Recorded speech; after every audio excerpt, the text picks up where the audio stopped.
అందరి ప్రోపరేట్ వందనాలు తెలియజేస్తున్నాను. దేవుని మహాకృపను బట్టి దేవుడు మీ మధ్యకి మరొక సమయం దేవుడు మనకు అనుగ్రహించినందుకు దేవునికి కూడా స్తోత్రములు వందనములు చెల్లిస్తున్నాం. మరి ఈ సమయంలో పరిశుద్ధ గ్రంథంలో నుంచి వాక్యాన్ని ధ్యానిద్దాం. మరి దేవుడు మన కొరకు ఇంతవరకు ఆరాధనలో చక్కగా ప్రభును ఆరాధిస్తూ వచ్చాం. దేవుడు తన యొక్క స్వరక్తం ఇచ్చి మనల్ని సంపాదించాడు. మరి ఆయన తన సంఘము అని మనల్ని ఏర్పరచుకున్నాడు. మరి జ్ఞాపకం చేసుకుందాం. మరి సంఘము చూడండి, పరిశుద్ధ గ్రంథంలో ప్రభు అంటున్నాడు, మత్తయి సువార్త 16వ అధ్యాయం, మత్తయి సువార్త 16వ అధ్యాయము మరి 16వ వచనం నుంచి మనం చూస్తే కొన్ని వచనం చదువుకొని ప్రార్థన చేసుకొని వెళ్దాం. 18వ వచనంలో ఒకటి చదువుతాం, అందరం కలిసి చదువుతాం. ఈ బండ మీద నా సంఘమును కట్టుదును, నేను అపోస్తల కార్యములో మనం తెలిసిన వచనం 20వ అధ్యాయం 28వ వచనంలో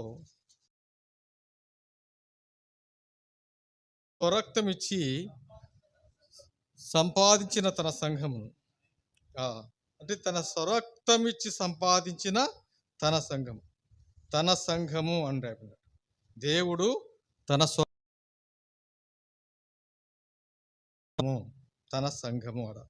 తన సంఘాన్ని కాయటానికే దేవుడు మరి ఆయన తన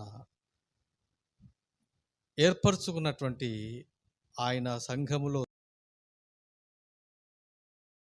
వాళ్ళని కాస్తూ ఉన్నాడు.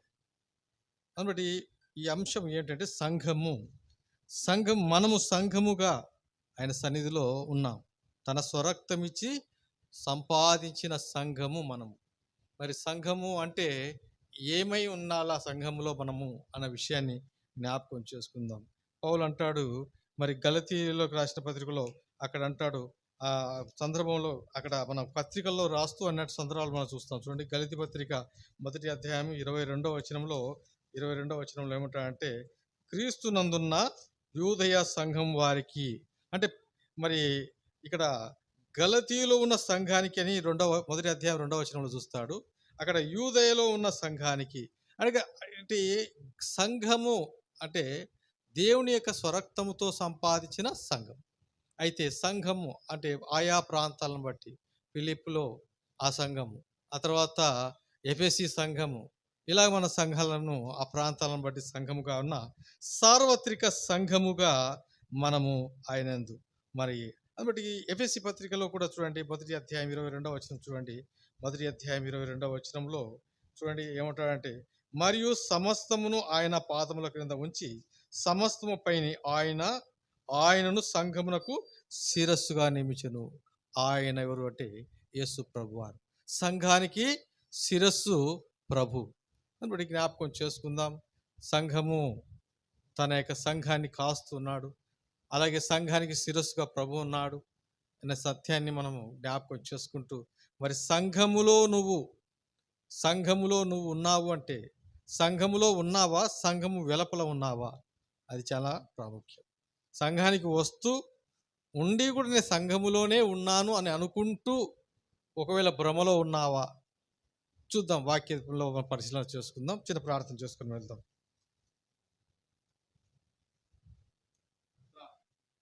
తండ్రి, జీవములైన మీకు వందనాలు, స్తోత్రాలు చెల్లిస్తున్నాం.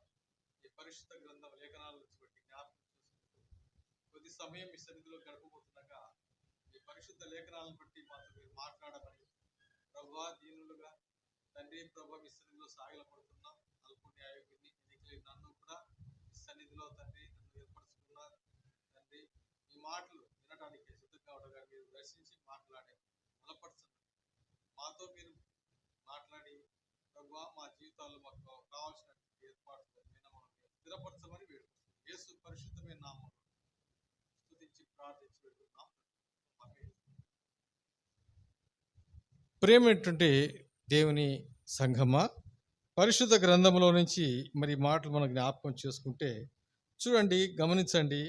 ఆ ప్రకటన గ్రంథంలో ఒక మాట చూద్దాం. చూడండి, ప్రకటన గ్రంథము మరి 5వ అధ్యాయము 10వ వచనం. 5వ అధ్యాయము 10వ వచనము. ప్రకటన గ్రంథము 5వ అధ్యాయము. ఆ పెద్దలు, నీవు ఆ గ్రంథమును తీసుకుని దాని ముద్రను ఇప్పుడకు యోగ్యుడవు, నీవు వధింపబడిన వాడు, నీ రక్తమిచ్చి ప్రతి వంశంలోను, ఆయా భాషలు మాట్లాడు వారిలోను, ప్రతి ప్రజల్లోనూ, ప్రతి జనములోను దేవుని కొరకు మనుషులను కొని మా దేవునికి వారిని ఒక రాజ్యముగాను యాచకులుగాను చేసితివి అని చూస్తున్నాం. అంటే సంఘం కొరకు దేవుడు చేసినటువంటి ఆ మరి ఏర్పాట్లో మనల్ని దేవుడు కొన్నాడు, తన సొత్తుగా చేసుకున్నాడు. తన ప్రజలకు ఒక రాజ్యముగా దేవుడు మనల్ని ఆయన నీతి రాజ్యాన్ని మనము ఎదకి ఆయన రాజ్య సంబంధులుగా ఉండాలని సంఘములో మనము బట్టి ఇక్కడ అందుకోసమే చూడండి, ఇదే ప్రకటన గ్రంథం 1వ అధ్యాయం 6వ వచనం చూడండి. 1వ అధ్యాయము 6వ వచనము. మనలను ప్రేమించు తన రక్తం వలన మన పాపముల నుండి మనను విడిపించిన వానికి మహిమయు ప్రభావమును యుగయుములు కలుగునుగాక.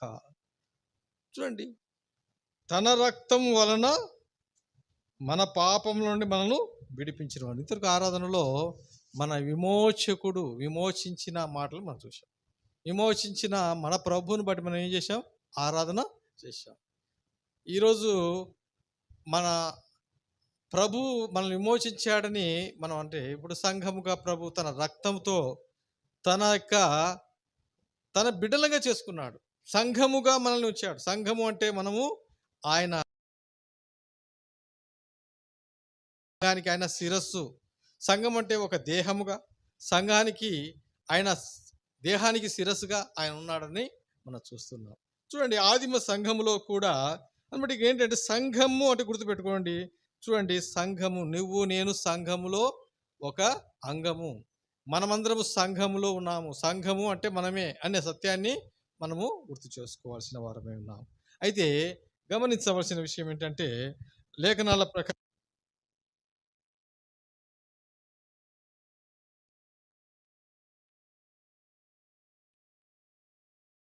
సంఘములో గుర్తు పెట్టుకోండి. సంఘములో మరి పాయింట్స్ వేరుగా చూద్దాం. సంఘములో మొదటగా ప్రార్థన ఉండాలి. అంటే మనము ప్రార్థిస్తున్నామా ఏక మనస్సుతో. మళ్ళా అదికొకటి, మరి సంఘం అంటే మనమందరం కూడా సంఘమే, చేరి వచ్చిన మనమందరం కూడా మరి మనమందరము కూడా ఏక మనస్సుతో ప్రార్థన. ఆదిమ సంఘంలో ఆ విధంగా ఉన్నారు. చూద్దామా మరి అపోస్తల కార్యములు 2వ అధ్యాయము 1 నుంచి 4 వచనాల్లో మనం చూస్తే వారు ప్రార్థన చేస్తూ ఉన్నారు ఏక మనస్సుతో. అప్పుడు పరిశుద్ధాత్మ మరి వారి మీదికి వచ్చి వారిలో దేవుని కార్యము జరిగించినట్టు మనం చూస్తాం. కాబట్టి జ్ఞాపకం చేసుకుంటే ప్రేమేంటుంది దేవుని బిడ్డలారా, సంఘములో మొట్టమొదట ఉండవలసింది ఏంటంటే ఏక మనసుతో ప్రార్థన ఉండాలి. సంఘములో ఎడతెగక ప్రార్థన ఉండాలి. నువ్వు సంఘంలో నేను ఉన్నానని ప్రార్థనా జీవితం లేకపోతే నువ్వు సంఘములో ఉన్నట్ట కాదు. సంఘములో ఉన్న వ్యక్తి ప్రార్థన జీవితం కలిగి ఉంటాడు. ఆదివారం నేను వచ్చేస్తున్నాను సంఘంలో ఉన్నానంటే కాదు. ఆదివారానికి అందరూ వస్తే వాళ్ళు చాలామంది ఉంటారు ఆదివారానికి కదా. దేవుడు అంటే కొద్దిగా భయము, కొద్దిగా భక్తి, ఏదో కొద్దిగా ఉంటాయి. కానీ నువ్వు సంపూర్ణంగా సంఘములో ప్రభు రక్తం చేత కడగబడని ఒప్పింపబడి ప్రభువా నీవు నా రక్షకుడవు అని ప్రభును సంపూర్ణంగా తెలుసుకొని ప్రభువులో. కొంతమంది జీవితంలో సంపూర్ణత ఉండగా పాపంలోనే జీవిస్తుంటారు. ఆదివారం మాత్రం వచ్చి అప్పుడు వారు సంఘంలో ఉన్నట్ట కాదు కదా. కాబట్టి జ్ఞాపకం చేసుకోవాల్సింది ఏంటంటే సంఘంలో నువ్వు పరిపూర్ణంగా ఉన్నావు అనటానికి దానికోటి గుర్తు. పౌలు అక్కడ ఏమవుతుందంటే పౌలు ఎప్పుడైతే ప్రభువును తెలుసుకున్నాడో, పౌలు ఇంతకుముందు అంటాడు కదా, పూర్వం నేను దూషకుడును హింసకుడును హానికరుడు అని తన సాక్ష్యాన్ని చెప్పే ముందు. అయితే అపోస్తుల కార్యంలో ఆయన సంఘాన్ని హింసించేవాడుగా ఉన్నప్పుడు, ఆ తర్వాత ఆయన దేవుడు దర్శించినప్పుడు ప్రభు బిడ్డగా మార్చబడిన తర్వాత ఆయన ఏం చేస్తున్నాడు తెలుసా? 9వ అధ్యాయంలో ఆయన ప్రార్థన చేస్తున్నాడు.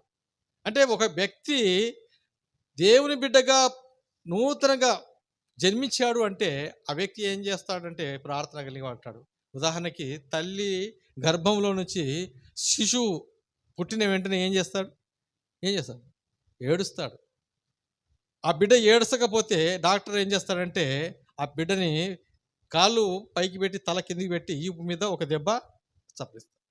అలాగా అంటేనే పిల్లవాడు ఎంబడే ఏడుస్తాడు. అంటే జీవము, ఆ బిడ్డలో జీవం ఉండి బ్రతికి ఉన్నాను నేను అంటే, బ్రతికి ఉన్నాను అంటే ఆ వ్యక్తి, ఆ పిల్లవాడు ఏడుస్తాడు. అలాగే మన జీవం కలిగిన వారం ఉన్నాము అని, బ్రతికి ఉన్నాము అంటే మనలో ప్రార్థన అనే యొక్క మరి ఉండాలి. జీవం మనం ఉన్నామంటే ప్రార్థన. అందుకని పౌలు ఎప్పుడైతే చూడండి అక్కడ 9వ అధ్యాయంలో చూస్తాము, ఆ విధంగా ఆయన ప్రార్థన చేస్తున్నాడు కన్నీటితోటి. ఆ తర్వాత ఆ వెలుగును చూసినప్పుడు కళ్ళు పోయినాయి. అంటే ఏంటంటే ఆదిమ సంఘము ఇక్కడ ప్రార్థన చేస్తూ ఉన్నారు. మొదటి అధ్యాయంలో నుంచి వాళ్ళు 14వ వచనంలో మేడగది పైన వారు కనిపెట్టుకొని వారు ఎడతెగగా ప్రార్థన చేస్తూ ఉన్నారు. సంఘము దేవుడు ఏం చేశాడంటే యేసు ప్రభు వారు వారికి మరి శిల్వ కార్యము జరిగి పునరుత్థానుడైన తర్వాత తిరిగి లేచిన తర్వాత 40 దినాలు అగుపడదు, మీరు కనిపెట్టుకొని ఉండండి అన్నాడు. ప్రభు ఎప్పుడైతే చనిపోయి ఆయన పోయిన తర్వాత వీళ్ళకి దిక్కు తెలియలేదు, మళ్ళా చేపలు పట్టడానికి వెళ్ళిపోయినారు. అయితే ప్రభు మళ్ళా వాళ్ళకి కనపడి ధైర్యపరిచి మీరు కనిపెట్టుకొని ఉండమని 40 దినాల వాళ్ళకి అగుపడుతూ ఆయన సజీవుడిగా తను కనపరుచుకొని ఆ తర్వాత వారు ప్రభు మాటను విని మేడగదిపైన ప్రార్థన చేస్తూ ఉన్నారు. అప్పుడు సంఘము కార్యము జరుగుతూ ఉన్నటువంటి అపోస్తుల కార్యం 2వ అధ్యాయం నుంచి సంఘ ఆవిర్భావం మనం చూస్తాం. ప్రేమటి దేవుని బిడ్డలారా, సంఘ ఆవిర్భావం ఆ విధంగా జరిగిన తర్వాత ప్రార్థనలో వారు ఎడతెగగా ఉన్నారు. మొదట మన జీవితంలో కూడా ప్రార్థన జీవితం కలిగి ఉండాలి. మొదట గుర్తుపెట్టుకోవాల్సిన విషయం, ప్రార్థన లేని జీవితం, ప్రార్థన లేదు నీకు అంటే నువ్వు నిజంగా దేవుని బిడ్డగా నువ్వు జీవం లేని వాడివే. జీవం కలిగిన దానవ ఉండాలంటే ప్రార్థన జీవితం కలిగి ఉండాలి. బట్టి జ్ఞాపకం చేసుకోవాలి. ఆ విధంగా సంఘము ప్రార్థిస్తూ ఉండగా సంఘము కూడా అభివృద్ధి చెందింది. ఏక మనసు ఉండాలి. మళ్ళీ ప్రార్థనలో కూడా సంఘానికి వస్తారు కొంతమంది, ప్రార్థనలో ఏకీభవించలేరు, ఏక మనసు ఉండదు. ఏక మనసు అనేది ఎట్లా అంటే ఒకరి హృదయం ఒకరు కలిసి ప్రార్థనలో ఏక మనసు ఏక హృదయం కలిగి ప్రార్థించాలి. కొంతమంది సంఘానికి వస్తారు, సంఘాలలో నా వంతుగా నేను ప్రార్థన చేసుకుంటాను, మోకరిస్తాను, పోతుంటారు. అలా ఉండకూడదు. దేవుడు ఏక మనస్సు ఏక హృదయంతో దేవుని సన్నిధిలో ప్రార్థిస్తే ఆ దినాలలో ఆదిమ సంఘం విస్తరించింది. ప్రార్థించిన స్థలం అంట కంపించింది. అపొస్తల కార్యంలో చూస్తాం చూడండి 4వ అధ్యాయంలో మరి 31వ వచనం చూడండి. అపొస్తల కార్యంలో సంఘము ప్రార్థిస్తుంటే అక్కడ భూమి కంపించెను రాయబడింది. వారు ప్రార్థన చేయగానే వారు కూడి ఉన్న చోటు కంపించెను. ప్రార్థన శక్తి వలన భూమి కంపిస్తుంది. ప్రార్థన శక్తి వలన చెరసాల సంఖ్యలు తెగిపడుతున్నాయి. ప్రార్థన శక్తి వలన పేతురు చెరసాల ఉండి కూడా సంఖ్యలు తెంపబడి బయటికి దూత ద్వారా తీసుకురాబడ్డాడు. ప్రార్థన చేస్తున్నటువంటి పాటలు పాడుతూ కీర్తనలు పాడుతున్నటువంటి పౌలు శీలలు ఉండగా మరి ఆ యొక్క భూకంపం కలిగి చెరసాల నుంచి ఆ యొక్క సంఖ్యలు తెగిపోయినప్పుడు పారిపోయారేమనుకుని చెరసాల నాయకుడు తను చంపుకోపోయాడు. అయినా అక్కడ జరిగిన సంఘటనలు చూస్తాం. అంటే ప్రార్థనలో ఉన్న శక్తి ప్రభావం ఎంతో గొప్పది. దేవుడు కార్యము జరిగిస్తాడు. ప్రేమటి దేవుని బిడ్డలారా, మన జీవితాలలో ప్రార్థన జీవితం కలిగి ఉండాలి. మనం సంఘములో ఉన్నామంటే ప్రార్థన పరిచర్యలో కూడా దేవుని బిడ్డలు ప్రార్థనలో తండ్రి, పురుషులు అయితే వారు పరిచర్యలో చేస్తుంటే, స్త్రీలు అయితే ప్రార్థనలో ఏకీభవించి కార్యం దేవుని సన్నిధిలో మొరపెట్టేవారుగా ఉండాలి. కాబట్టి సంఘంలో ప్రార్థన చాలా అయితే ప్రార్థనకు ఎన్నో ఆటంకాలు వచ్చినా కూడా ప్రార్థన జీవితంలో మనము బాగా ఉండాలి. అందుకే ఆదిమ సంఘంలో కూడా మరి పేతురు మరి చూడండి చెరసాల వేయబడ్డప్పుడు, యాకోబు శిరఛేదనం చేయబడినప్పుడు, ఆ తర్వాత వీరు భయపడి సంఘం అంతా భయపడుతూ ఉన్నారు. ఆ సమయంలో కూడా చెరసాల్లో పేతురు ఉన్నప్పుడు కూడా సంఘం అయితే ప్రార్థన అత్యాసక్తితో ప్రార్థన చేశారు. అందుకే ఇక్కడ ఏంటంటే ప్రార్థన అనేది సంఘంలో ఉండాలి. మొదటిది గుర్తుపెట్టుకోనండి, ప్రార్థన సంఘంలో ఏక మనసు ఎడతెగక ప్రార్థన కలిగిన వారుగా ఉండాలి అనేది. రెండో విషయం చూద్దాం చూడండి. రెండో విషయం ఏంటంటే ప్రార్థనతో పాటు రెండో విషయంలో సంఘములో ఉండవలసిన మరి ఏంటంటే వాక్య పరిశీలన. వాక్య పరిశీలన. ఇప్పుడు కొంతమంది ఏం చేస్తారంటే సంఘంలో వాక్యం చెప్తుంటే ఇప్పుడు కూడా కొంతమంది ఏం చేస్తారంటే వాళ్ళ ఆలోచన కూర్చోంటారు కానీ ఆలోచనలు ఎక్కడో పోయింటాయి. మనిషి ఈడు ఉంటారు కానీ వాళ్ళ ఆలోచన ఎక్కడ పోయింటుందంటే ఇంటికి పోయి ఉంటుంది, ఎక్కడ ఎక్కడ కూడా తిరుగుతుంటుంది, ఒకవేళ పొలానికి పోయి ఉంటుంది కదా, పశువుల కాడికి పోయి ఉంటుంది, ఎద్దుల కాడికి ఉంటాయి కదా. అంటే వాక్య పరిశీలన ఉండాలి. అలా ఉన్నాయో లేదో అని బెరయ సంఘస్థులంట చూశారంట. చూడండి అపోస్తల కార్యములు 17వ సంఘములో వాక్య పరిశీలన ఉండాల. చూడండి అపోస్తల కార్యము 17. వెంటనే సహోదరులు రాత్రి వేళ పౌలును శీలను బెరియకు పంపించిరి. వారు వచ్చి యూదుల సమాజ మందిరంలో ప్రవేశించిరి. వీరు అంటే ఈ యొక్క బెరయ వాళ్ళు అన్నమాట తెస్సలోనికలో ఉన్న వారి కంటే గనులై ఉండిరి గనుక ఆసక్తితో వాక్యమును అంగీకరించిరి. పౌలును శీలను చెప్పిన సంగతులు అలాగున్నవో లేవో అని ప్రతిదినము లేఖనములను పరిశోధించుచుండిరి. చూడండి సంఘములో వాక్య పరిశీలన ఉండాల. ఉదాహరణకు నేను వాక్యం చెప్తున్నాను, నేను చెప్పే బోధ వాక్య ప్రకారమేనా కాదా అని వాక్య పరిశీలన చేయగలిగిన వారుగా ఉండాలి. కొంతమంది వాక్యంలో లేఖనాల ప్రకారం చెప్పకుండా కూర్చుని నిలబడేసి ఎక్కడెక్కడో కథలు చెప్పి కూడా సంఘాన్ని సంతోషపరుస్తుంటారు.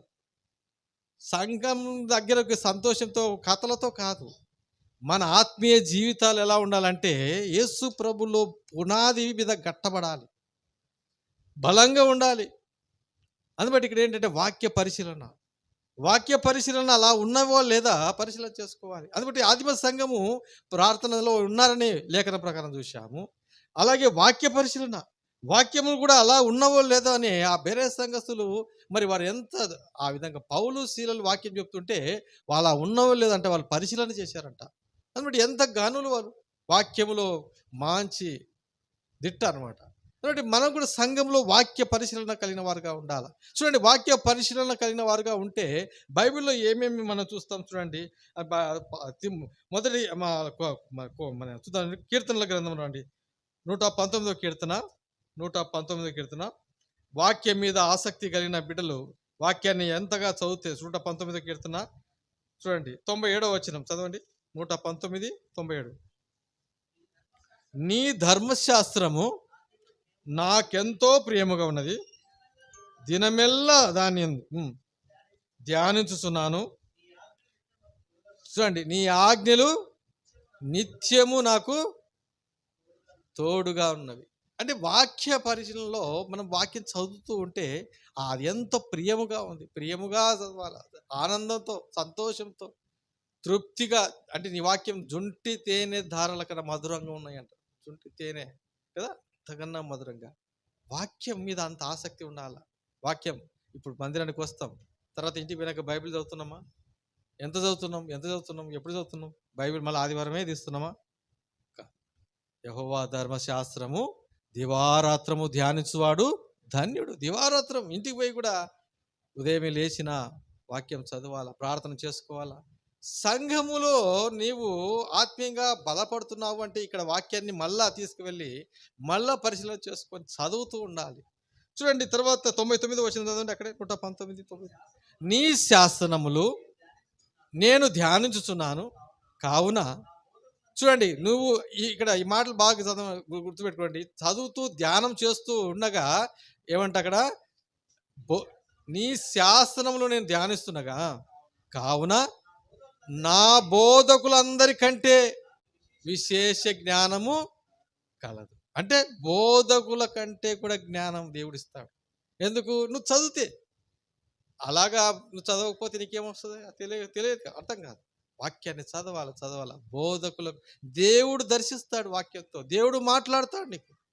అందుబట్టి దేవుని వాక్యాన్ని ఎలా ఉండాలంటే చదివేవారుగా ఉండాలి, ధ్యానించేవారుగా ఉండాలి. కాబట్టి బోధకుల కంటే విశేషమైన జ్ఞానం దేవుడు ఇస్తాడని చెప్తున్నాడు. తర్వాత చూడండి, 100వ వచనం, అక్కడే 100వ వచనం చదవము.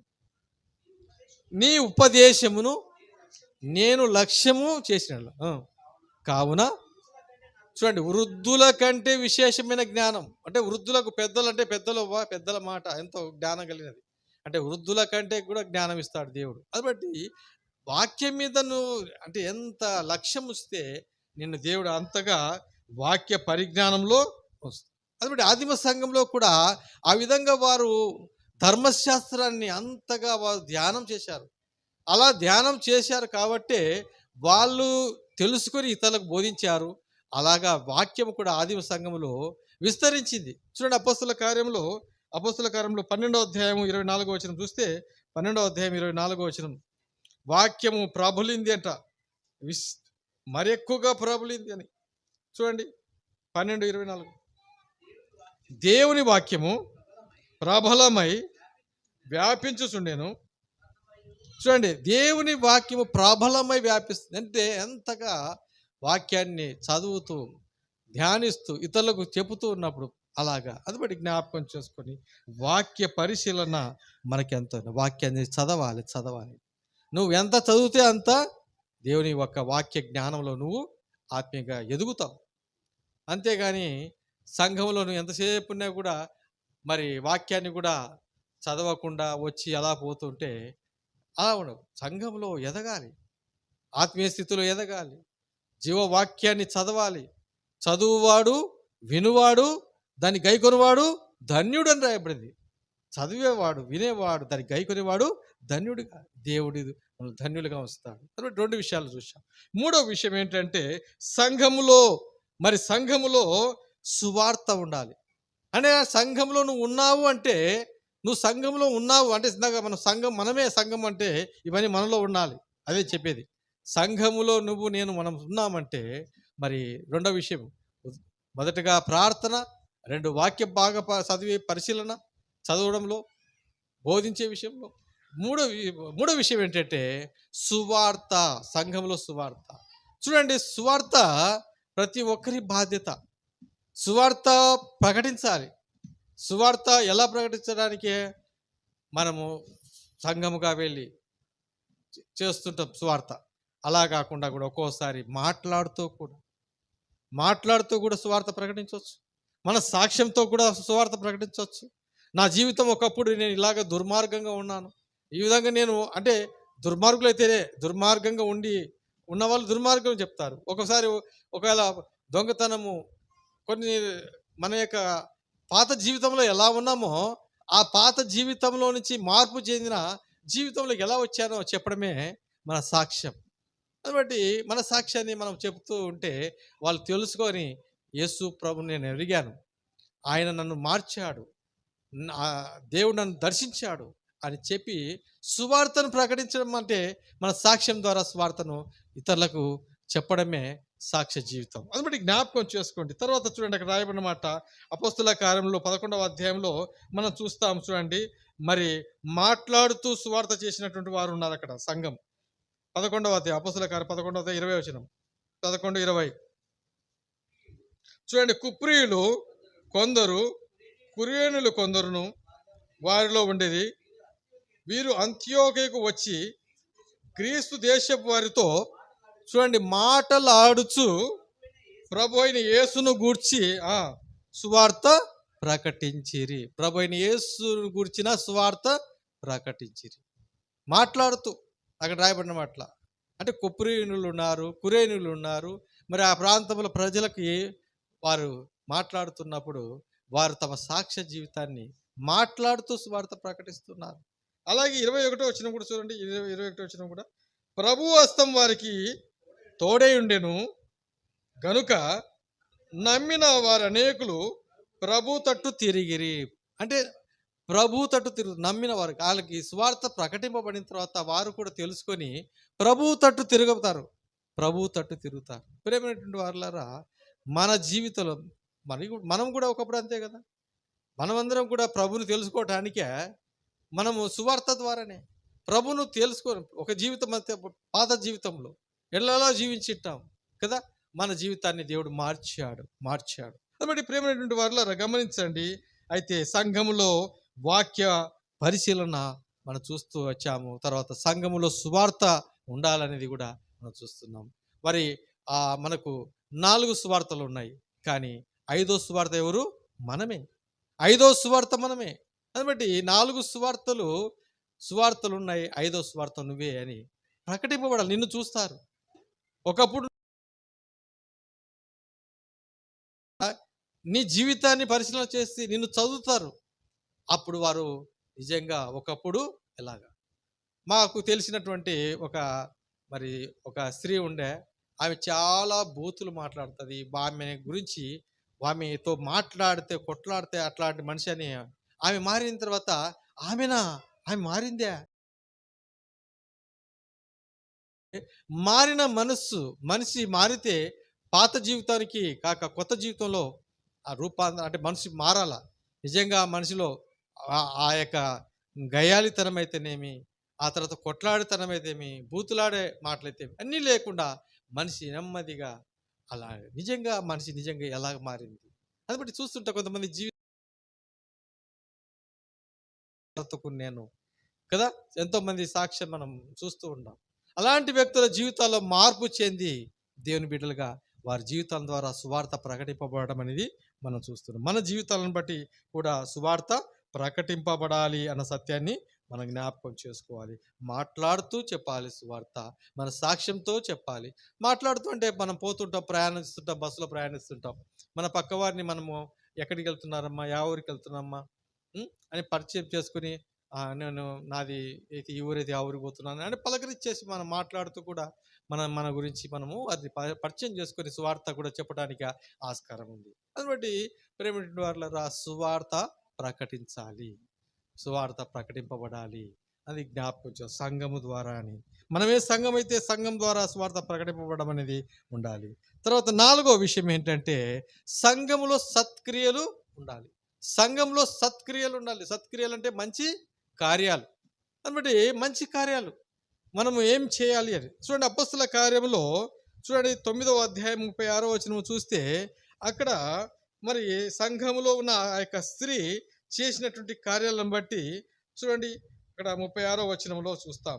మరియు ఎప్పేలో తబితా అని ఒక శిష్యురాలు ఉండెను.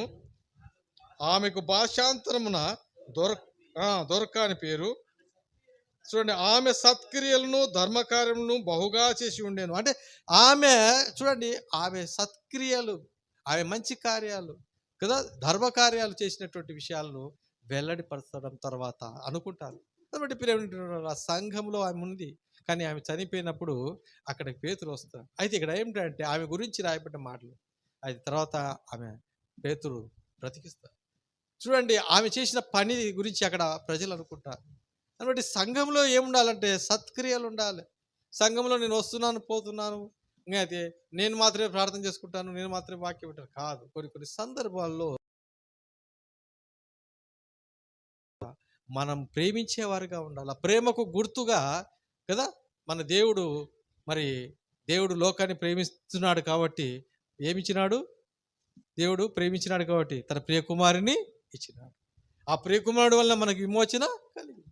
కాబట్టి దేవుడు లోకాన్ని ప్రేమించే కాబట్టి ఈ లోకంలో ఉన్న వారందరూ కూడా నశించిపోకూడదనే దేవుడు తన ప్రియకుమారుని ఇచ్చాడు.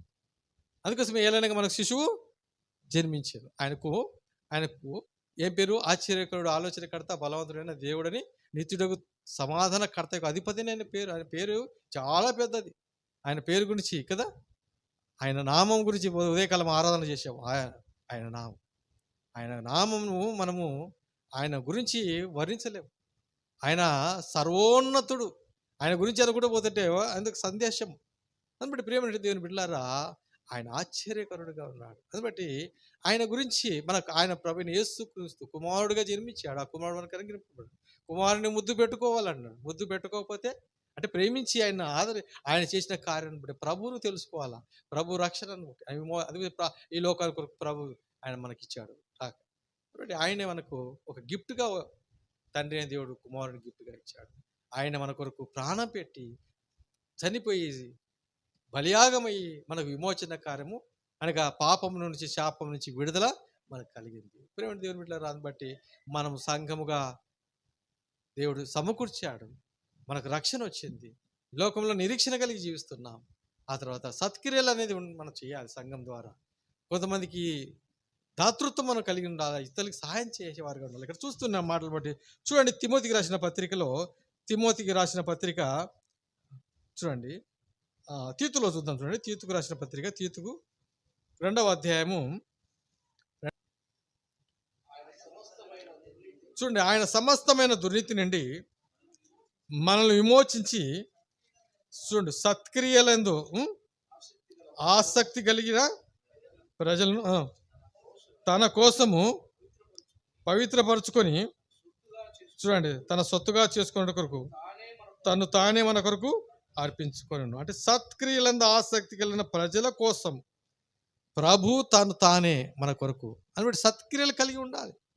కాబట్టి ఆదిమ సంఘంలో కూడా ఆ విధంగా మరి సత్క్రియలు కలిగిన వారుగా ఉండడానికి ఆ తవితను మనం చూస్తాం. కింది వచనంలో ఆమె ఆమె ఆమె ఆమె కుట్టినటువంటి ఎంతోమందికి ఆమె చేసినటువంటి ఆ సేవ చూడండి. 3వ అధ్యాయంలో కూడా, తీతుకు రాసిన పత్రిక 3వ అధ్యాయంలో కూడా మనం చూస్తే 2వ వచనంలో ప్రతి సత్కార్యము చేయుటకు సిద్ధపడి ఉండవలెను. సంఘానికి ఇవన్నీ కూడా దేవుని యొక్క లేఖనం. ప్రతి సత్కార్యములు చేయటానికి మనం సిద్ధంగా ఉండాలి. అంతేగాని మనము దేవుడు అందుబట్టి చాలా వరకు మనము మన సత్క్రియలు ఉండాలి మనకు. అందుకోసమే మన కార్యాలలో దేవుని పనిలో మనము సంఘములు ఇవి ఉండాలి. అందుబట్టి దేవుని ప్రేమ దేవుని పిల్లల జ్ఞాపకం చేసుకోండి. అందుబట్టి అంటాడు పౌలు అంటాడు, పౌలు ఫిలిప్పీ సంఘానికి జ్ఞాపకం చేస్తూ ఏమంటాడంటే 2వ అధ్యాయం 4వ వచనం, అందరూ తమ సొంత కార్యాలే చేసుకుంటారు కానీ చూడండి, 2వ అధ్యాయము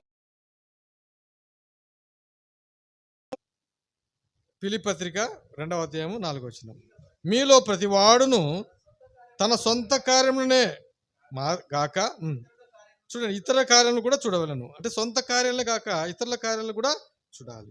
అలాగే 21వ వచనంలో కూడా చూడండి, 21వ వచనంలో అందరూ తమ సొంత కార్యములనే చూసుకొనుచున్నారు కానీ యేసుక్రీస్తు కార్యమును చూడలేరు. కాబట్టి సొంత కార్యాలే చూసుకుంటున్నారు కానీ యేసుక్రీస్తు కార్యం ఏంటి? ఆయన ఒక సందర్భంలో చెప్తాడు, నేను చెరసాల్లో ఉంటిని, భోజనం పెట్టలేదు అంటాడు కదా. అంటే నువ్వెప్పుడు ఆకలి కొన్నావు ప్రభువా, నువ్వెప్పుడు చెరసాల్లో ఉన్నావు అంటే, ప్రేమేంటి దేవుడులారా, చెరసాల్లో ఉన్న వారిని పరామర్శించాలి, ఆకలి కొన్న వారిని ఆదరించి అన్నం పెట్టాలి, దిక్కులేని వారికి మనము ఆదరించాలి, దిక్కులేని వారికి. అందుబట్టి బీదలకంట మనం ఇస్తే దేవునికి అప్పించినట్టు అంట లేఖనాల ప్రకారంగా. అంతేకాని బీదరికం వాళ్ళని మనం ఎంతసేపు ఉన్నా కూడా తక్కువ చూడకూడదు. బీదలు ఉండక మానరు అని రాయబడింది బైబిల్లో. ప్రభుత్వాలు ఎన్ని వచ్చినా ఎన్నెన్నో చేస్తూ ఉంటాం, అవి చేస్తాం ఇవి చేస్తాం, ఏది దేవుడు చెప్తున్నాడు, దేవుడి కృప వారి ఎడల ఉండాలి అని దేవుడు చెప్తున్నాడు, ప్రేమిస్తున్నాడు దేవుడు. అందుబట్టి దేవుని బిడ్డలారా జ్ఞాపకం చేసుకుందాం, సత్క్రియలు అనేది ఎందుకంటే మనం చేయవలసింది సత్క్రియలు. దేవుని ప్రేమను బట్టి మన సత్క్రియలు సంఘం ద్వారా జరిగించాలి అనేది జ్ఞాపకం చేసుకుందాం. అందుబట్టి అంటాడు పౌలు కూడా చూడండి, ఈ యొక్క ఎపిసి సంఘంలో చెప్తాడు, 3వ అధ్యాయము 11వ వచనం, ఎపిసి సంఘానికి 3వ అధ్యాయము ఎపిసి 11వ వచనం.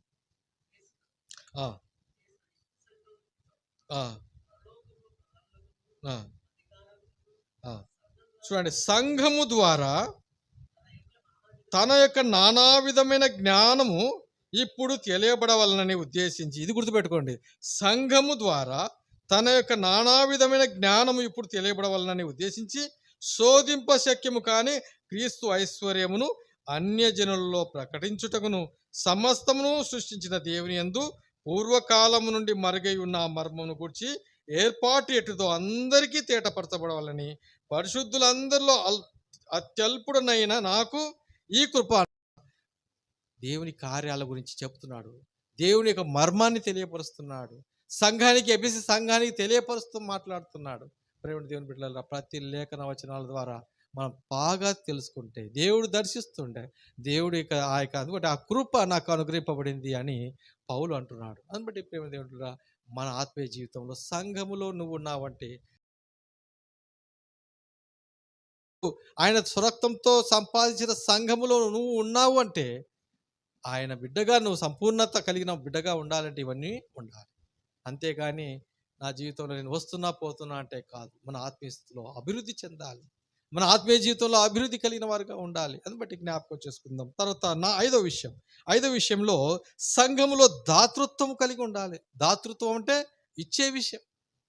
సంఘములో దాతృత్వం చూడండి, అపొస్తల కార్యములు 4వ అధ్యాయం 32వ వచనం నుంచి 35వ వచనంలో చూస్తే ఆదిమ సంఘము అలాగే ఉన్నారు. ఆ విధంగా వారు దాతృత్వం కలిగిన వారుగా ఉన్నారు. చూడండి, అక్కడ మనం చూస్తాము 32వ వచనం, 4వ అధ్యాయము 32 నుంచి 35 వరకు. విశ్వసించిన వారందరూ గలవారై ఎవడును తనకు కలిగిన వాటిలో ఏదియూ తనదే అనుకొనలేదు. వారికి కలిగినదంతయు వారికి సమిష్టిగా ఉండెను. ఇదియుగాక అపోస్తులు బహుబలముగా ప్రభు అయిన యేసు పునరుత్థానమును గూర్చిన సాక్ష్యమిచ్చిరి. దైవకృప అందరి యందు అధికంగా ఉండెను. భూములైనను ఇండ్లైనను కలిగిన వారందరూ వాటిని అమ్మిన వాటి వెల తెచ్చి అపోస్తుల పాదముల యొద్ద పెట్టుచూ వచ్చిరి. వారు ప్రతివానికి వాని అక్కర కొలది పంచిపెట్టిరి. సంఘము చూడండి, వారు ఆ యొక్క ఈ దినాల్లో కనపడతారా అలా అంటే? ఏమో, కష్టమే, తక్కువ. ఒకవేళ ఉండొచ్చేమో, కానీ చాలా తక్కువ అని నేను చెప్పవచ్చు.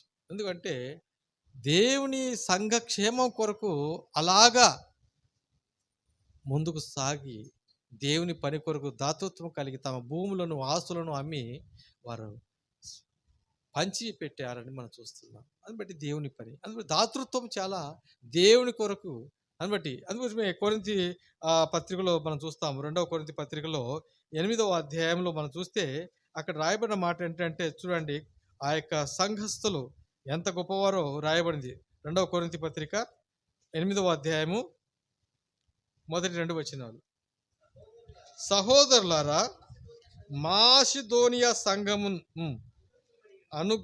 సంఘమునకు అనుగ్రహింపబడి ఉన్న దేవుని కృపను గూర్చి మీకు తెలియజేస్తున్నాము. అంటే మాసిదోనియా సంఘం గురించి చెప్తున్నాడు కొరింథీ సంఘానికి ఏం చెప్తున్నా అంటే మాసిదోనియా సంఘం వారి గురించి చెప్తూ ఆ సంఘం గురించి మీకు చెప్పడానికే నేను ఆశపడుతున్నాను అంటాడు. ఏలైనగా వారు బహుశ్రమల వలన పరీక్షింపబడగా అత్యధికంగా సంతోషించారు. అంటే శ్రమలు వచ్చినాయి, కష్టం వచ్చింది, ఇబ్బంది వచ్చింది, కానీ అందులో సంతోషిస్తూ వారంట, మరియు వారు నిరుపేదలైనను వారి దాతృత్వము బహుగా విస్తరించినమాట. వారు అంట నిరుపేదలైన వారి దాతృత్వం అంట బహుగా విస్తరించిందంట. అంటే బీదరికంలో ఉండి కూడా వారు దేవుని పని కొరకు వారు చేయి చాపారు. దాతృత్వం దేవుని పని కొరకు. ప్రేమ దేవుని బిడ్డలారా, మనము దేవుని పని కొరకు ఒక మీటింగ్ పెడుతున్నామా అంటే మనం ఎలా ఉండాలంటే నా వంతుగా నేను, ఎందుకంటే ఇది సంఘము. ఇప్పుడు సంఘములో సేవ కొరకు సమర్పణ కలిగి ఉద్యోగం చేస్తున్నామా? సేవకుడు ఉద్యోగం చేస్తున్నాడా? కాదు కదా. సంఘం అంటే మనమే అందరం కలిసి తలా ఒక చెయ్యి వేస్తే ఆ పని కార్యము జరుగుతుంది. అందుబట్టి ఈ విషయంలో అంతేగాని వాళ్ళే చూసుకుంటారు ఎక్కడే కాదు. ప్రియమైన దేవుని బిడ్డలారా, దేవుని కొరకు దేవుడు మనం అందుబట్టి తెలుసుకోవాలి. ఎక్కడి నుంచో డబ్బులు వస్తాయి కాదు, మనమే సంఘములో నుంచే. అందుబట్టి అంటాడు ఆ విధంగా దేవుడు పని కొరకు ఇక్కడ రాయబడిన మాటలే చూడండి. ఆనాడు మాసిదోనియా సంఘము ఎలాంటిదంటే నిరుపేదమైన వాళ్ళు ఇచ్చే దాతృత్వంలో వారు ఎంత గొప్పవారు ఇక్కడ చూస్తున్నాం. వారంట బహుగా విస్తరించు. అందుబట్టి వారి గురించి రాయబడిన మాట చాలా చాలా ఉన్నాయి విషయాలు. అయితే 5 విషయాలు చూసాం. 6వ విషయం చూసి ఆ తర్వాత చూడండి, సంఘములో పరిచారకులు ఉండాలి. సంఘంలో పరిచారకులు. అందుకొట్టి ఎఫెసీ పత్రికలో మనం చూస్తాం. సంఘములో అక్కడ రాయబడిన మాట 4వ అధ్యాయంలో 12-13లో సంఘములో బోధకులు ఉండాలా, ఆ తర్వాత మరి సేవకులు ఉండాలా, పరిచారకులు ఉండాలా, వాక్యం బోధించేవారు ఉండాలా. చదువుతాం అన్నమాట. ఎందుకంటే ఆదిమ సంఘంలో కూడా దేవుని వాక్యాన్ని మేము చెప్పటానికే మాకు సమయం కావాలి. కాబట్టి మీరు ఏం చేయాలంట, అందరికీ పనులు చేసి పంచిపెట్టే విషయంలో మీరు ఉండాలని 7 మందిని ఎన్నుకుంటారు. 6వ అధ్యాయంలో అపొస్తలుల కార్యములు. సంఘములో ముందుగా 6వ అధ్యాయం చూడండి. అపొస్తలుల కార్యము 6వ అధ్యాయము 2-4 వచనాలు. అప్పుడు 12 అపొస్తలులు ఆ! మేము దేవుని వాక్యం బోధించుటకు మాని, చూడండి, దేవుని వాక్యాన్ని బోధించుట మాని ఆహారం పంచిపెట్టుట యుక్తము కాదు. కాబట్టి సహోదరులారా, ఆత్మతోనూ జ్ఞానంతోనూ నిండుకొని మంచి పేరు పొందిన 7 మనుషులు మీలో ఏర్పరచుకొనుడి. అంటే 7 మందిని ఏర్పరచుకొని సంఘ పరిచారకులుగా, అలాగా సంఘ పరిచారకులను ఏర్పరచుకున్నారు. వారిలో ఇక్కడ కొంతమంది పేర్లు 7 మందిని మనం చూస్తాం. వారిలో స్టెఫెను కూడా ఉన్నాడు. ఈ స్టెఫెను 7వ అధ్యాయంలో చూస్తాం మనము. హతసాక్షిగా మార్చబడతాడు దేవుని కొరకు.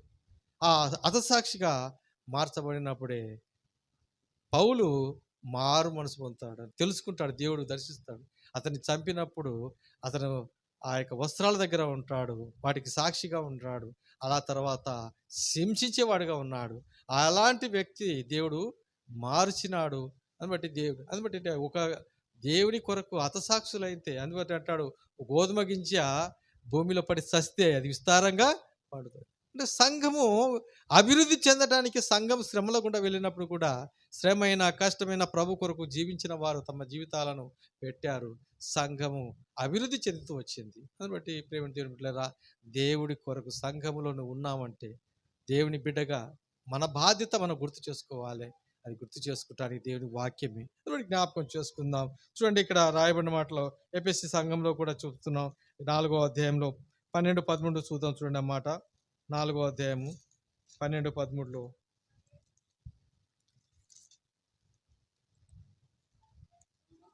మనమందరము విశ్వాస విషయంలోను దేవుని కుమారుని గురించిన జ్ఞానములోను ఏకత్వం పొంది సంపూర్ణ పురుషుల మగు నాకు నియమించాను. పరిశుద్ధులు సంపూర్ణులగునట్లు క్రీస్తు శరీరము క్షేమాభివృద్ధి చెందుటకును పరిచర్య ధర్మం జరిగించుటకును ఆ విధంగా పరిచార అవసరం. అందుబట్టి దేవుడే, ఆయనే కాపరిగా ఉన్నాడు. ఆయన గొర్రెలకు మంచి కాపరి నేను అంటాడు. అందుబట్టి జ్ఞాపకం చేసుకుందాం. చూడండి, అందుకే ఇంతవరకు చదివిన మాట ఒక మాట చూస్తాం. అపొస్తలుల కార్యం 20వ అధ్యాయము 28వ వచనం మనం చదివాము కదా ఇందాక. అపొస్తలుల కార్యము 20వ అధ్యాయము 28వ వచనంలో, సంఘమును కాయుట, దేవుడు తన స్వరక్తం ఇచ్చి సంపాదించిన తన సంఘము కాయుటకు పరిశుద్ధాత్మ మిమ్మును దేనియందు అధ్యక్షులుగా ఉంచెనో ఆ యావత్ మందును గూర్చియు మీ మట్టుకు మిమ్మల్ని గూర్చియు జాగ్రత్తగా ఉండుడి. ఇందులో సంఘమునకు అధ్యక్షులు అంటే సంఘము కాయుటకి పరిశుద్ధాత్మ మిమ్మల్ని దేవుని అధ్యక్షులుగా అంటే సంఘ కాపరి, సంఘాన్ని కాయుటకు సంఘ కాపరి అవసరం. అందుబట్టి జ్ఞాపకం చేసుకో దేవుని బిడ్డలను. అందుబట్టి ఆయనే మన ప్రభు మన కాపరి, ఆయన మంచి కాపరి. అయితే సంఘం ఆయన ప్రధాన కాపరిగా ఉన్నాడు. ఆయనే మన కాపరిగా ఉన్నాడు. ఈ విషయం ఆ సంఘ కాపరి యొక్క సంరక్షణలో, వాక్య పోషణలో పెంచబడుతూ వాక్యములో సంఘములో ఎదగాలనేది దేవుని యొక్క చిత్తం. అందుబట్టి సంఘంలో ఇవన్నీ ఉండాలి. సంఘంలో ఇవన్నీ ఉంటేనే పరిపూర్ణంగా. అందుబట్టి జ్ఞాపకం చేసుకుందాం. దేవుని బిడ్డలారా, గమనించండి, 7 విషయాలు మనం చూసాం.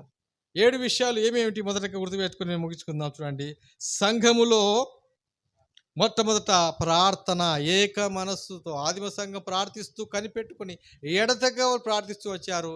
ఆ తర్వాత ప్రార్థనతోనే వారి జీవితాల్లో కొనసాగుతూ వచ్చాయి. సంఘంలో ప్రార్థన ఉండాలి. 2, వాక్య పరిశీలన ఉండాలి. వాక్యాన్ని చదవాలి, వాక్య బోధనలో ఉండాలి, చదువాలి, ధ్యానించాలి. వాక్యాన్ని చదివే విషయంలో, ధ్యానించే విషయంలో ఎంత జ్ఞానవంతులు అవుతారో మనం చూసాం వచనాలు. బట్టి అలా ఉంటే నువ్వు కూడా మంచి జ్ఞానముగా దేవుడిచ్చే ఆ జ్ఞానంలో వృద్ధి చెందుతామని చూసాం. అందుబట్టి విశేషంగా బోధకుల కంటే విశేషమైన జ్ఞానం అని చూసాం. కాబట్టి నీవు ఆ విధంగా వేరే సంఘస్థులు ఆ విధంగా ఉన్నారని మనం చూసాం. తర్వాత సంఘములో సువార్త ఉండాలి, సువార్త ప్రకటింపబడాలి. సువార్త చెప్పకపోతే సంఘమే కాదు, సువార్త ప్రకటింపబడాలి. సంఘం అభివృద్ధి చెందాలంటే సువార్త ప్రకటింపబడాలి. సంఘములో అది అందరి బాధ్యత. అమ్మా తల్లి, నువ్వైనా ఎక్కడైనా నీళ్ళకెళ్తున్నావా, నీళ్ళ దగ్గర కూడా నువ్వు స్త్రీలకు నా సాక్ష్య జీవితం. ఒకవేళ నేను చదువుతున్నారా, నీ యొక్క మంచితనం, ప్రభులో మార్పు చెందిన నీ యొక్క సాక్ష్య జీవితం, నువ్వే 5వ సువార్తగా నిన్ను వారు చదువుతున్నప్పుడు నువ్వు వారికి వెలుగుగా ఉండాలి. వారి అంధకార చీకట్ల నుంచి వాళ్ళని కూడా వెలుగులోకి నడిపించాలి. బుద్ధిమంతులైతే ఆకాశమండల జ్యోతుల వలె ఉండి ఇతరులను ఏ విధంగా తిప్పుతారో అని దానియేలు గ్రంథం 12వ అధ్యాయం 3వ వచనం చెప్పిన రీతిగా మనము జ్ఞానం కలిగి అంటే వెలుగు ఇతరులు వెలిగించే వారిగా ఉండాలనేది చెప్తుంది. కాబట్టి దేవుని వాక్య ప్రకారంగా సువార్త ప్రకటింపబడడానికి నీవు కూడా ఒక సాధనంగా ఉండాలి అనేది సంఘంలో ఇది. కాబట్టి జ్ఞాపకం చేసుకుంటూ ఆ తర్వాత దాతృత్వం ఉండాలి అని చూశాము. ఆ తర్వాత మరి సంఘంలో పరిచారకులు ఉండాలని చూస్తున్నాం. బాధ్యత కలిగిన వారుగా మనం ఆ విషయంలో ఎదగాలి. నేను ఈ పనిలో నా బాధ్యత తీసుకుంటాను. కొంతమంది బాధ్యత తీసుకోరు. ఆదివారం వచ్చారా మళ్ళీ ఆదివారం కనబడతారు. అన్న ఏం పని ఉందన్నా, అన్న ఏం చేయాలన్నా, నాకేమన్నా పని ఎప్పటి చెప్పినన్నా, నాకు ఒక బాధ్యత ఇయ్యన్నా, ఆయన విషయాలను బట్టి మనకు ఆ ముందుకు వస్తే నీకు ఇస్తారు. కానీ ఎక్కడ పని అప్పచెప్తారో అని నక్కి నక్కి చిన్నగా వెళ్ళి వస్తానన్నా, అన్న చిన్న పని ఉందన్నా దాని ముందే తప్పించుకొని వెళ్ళిపోతే ఏం చెప్తారు? అన్నా పలకిచ్చి రానా కూర్చుందని అంటే లేదన్నా ఇంకా పోయేస్తలేనా అని చెప్పుకుంటూ ఉంటారు చాలామంది తప్పించుకొని కదా. బైబిల్ బయట బయట సూత్రం కదా, తప్పించుకొని తిరుగువాడు దాని సుమతి అన్నట్టు తప్పించుకొని తిరుగుతాడు. కానీ వాక్య ప్రకారంగా నేను ఒక దేవుని పని కొరకు దాన్ని బట్టి జ్ఞాపకం చేసుకుంటే చివరిగా సంఘంలో కాపరి ఉండాలా, కాపరి కాపుదల కింద ఉండాలా, పోషణ దేవుడు ఇచ్చేవాడని జ్ఞాపకం చేసుకుంటూ దేవుని మాటలు దీవించి మన హృదయాల్లో వినికిడిలో మరి ఫలించుగాక.